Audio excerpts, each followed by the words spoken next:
1.5 Time and Motion Part 4. So we looked at St. Anthony and St. Paul, how it's the linear method of time showing that he's coming toward this road and he's taking the path and it leads here. The figure gets from small to medium to large. And this is used in comic books. Usually it's separated by a pane here. There's one and there's two and so on. But sometimes a comic book will have all three segments of the story in one pane. Sometimes. Okay. So the next piece we're going to look at is Solar Rotary by Nancy Holt. She calls this a shadowcaster. It's very similar to a sundial or a clock that was used quite early. I don't know the origins of the sundial, but it's probably quite old.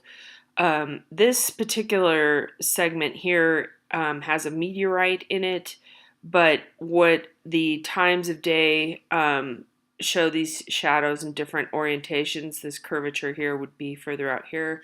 This is to commemorate Ponce de Leon touching St. Augustine, Florida, the first conquistador, the first Western connection to the U.S.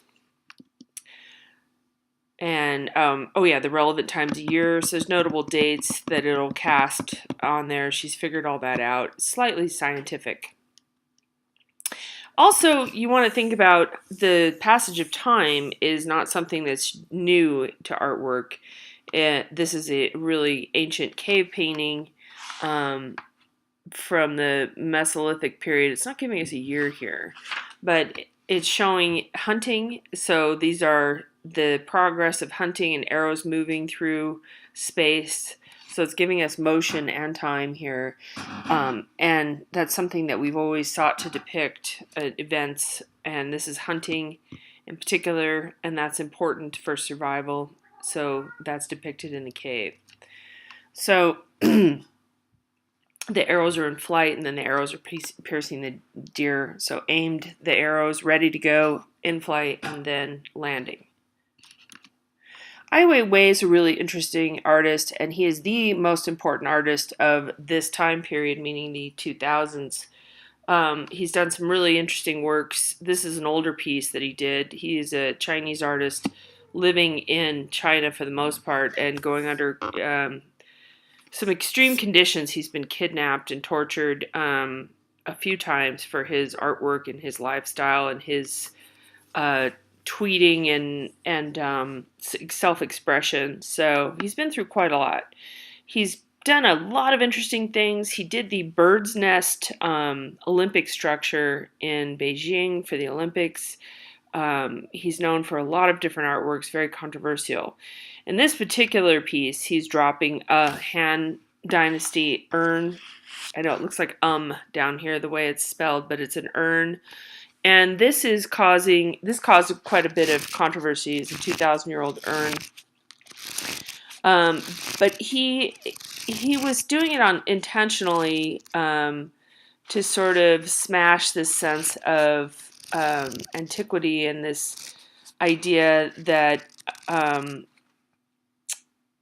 how do you want to say it? Well, I'll read from the book on this part. Chinese ceramics are symbols of century-long innovation and ingenuity. Ai himself emphasizes a Chinese look, quote-unquote, with a traditional slippers and a beard that recalls the appearance of an ancient emperor. As an artist, he also symbolizes modern Chinese ingenuity with this action, which both challenges and draws attention to the prominence of Chinese tradition. Important artifacts, such as the one that Ai is here seen shockingly smashing on the ground, and the ones he painted over, because he's done that too. He painted over with like Coca-Cola logos onto these things. Frequently damaged by government demolition and construction projects. So he's commenting on the Chinese government's lack of care and preservation of ancient objects, which is interesting because, like, a lot of the Chinese artifacts, the Cultural Revolution happened 20 years prior to this date. This is 1995 when he does this. In the 70s, the Cultural Revolution came through China, and they gathered up anything to do with the past and smashed it and burned it. Prior to that, people have been collecting Chinese works of art for many, many years. And the U.S. museums, for one, all over the world, but the U.S. museums have a lot of Chinese artwork. And now the Chinese government wants it back, but in fact, they're the ones originally, maybe even some of the same exact individuals that destroyed these works. So that's partly his commentary here, but it's sort of an anti-government piece, if you would, or an anti-tradition piece. So he's talking about the past here, but in a more critical way. So it's an important object. He's trying to get your attention because it is 2,000. You know, what 2,000-year-old object would you take and smash? You wouldn't do it. Okay, so we're going to get into the last two headings here, the attributes of time. And we're going to talk about film. And I think I said 17 frames per second. I meant 16. I beg your pardon. That's the old number. Now it's 24 frames per second. And not really that many people are using real film anymore, but some are. It does happen. And a lot of times they announce it when a movie comes out. And the depth of field is much richer, and the quality of the color is better, that kind of thing. So time-based art, such as film, we're really getting into the fourth dimension. You talk about three-dimension height, width, and depth, but time is really the fourth dimension, if that makes sense, or that's what they're calling it. And some art programs are calling their sculpture programs 4D, or even just their whole art department 4D, because they want to include video works. They want students that are doing video, and performance. I used to call it VIP, video installation and performance. Those are the important things in graduate school, apparently. Okay, so this is Fred Ott's Sneeze, and this is Thomas Edison, our famous light bulb inventor. He actually did many things, including early film development. And you can look this up on the internet. It's just a couple seconds. But this is the first in 1894, the first filmed sequence. And it's 5 seconds, 16 frames a second. And it's quite high intensity. When you do 24 frames a second, it looks a little more natural. Okay. And it's got a limited range of action, and the context is Edison's studio. It just has a backdrop. So last one is natural processes and passage of time. Now, there's a lot of this work going around. It's really, some of it very interesting, some of it not so much, but what they're looking to do is replicate natural processes and calling themselves bioartists. I don't know, I've really heard that term a lot. But usually they're recording time. And in this case, we have aluminum, plastic, red and blue LED lights, water, soil, and no pesticides. So these plants are growing in these lights, if that makes sense.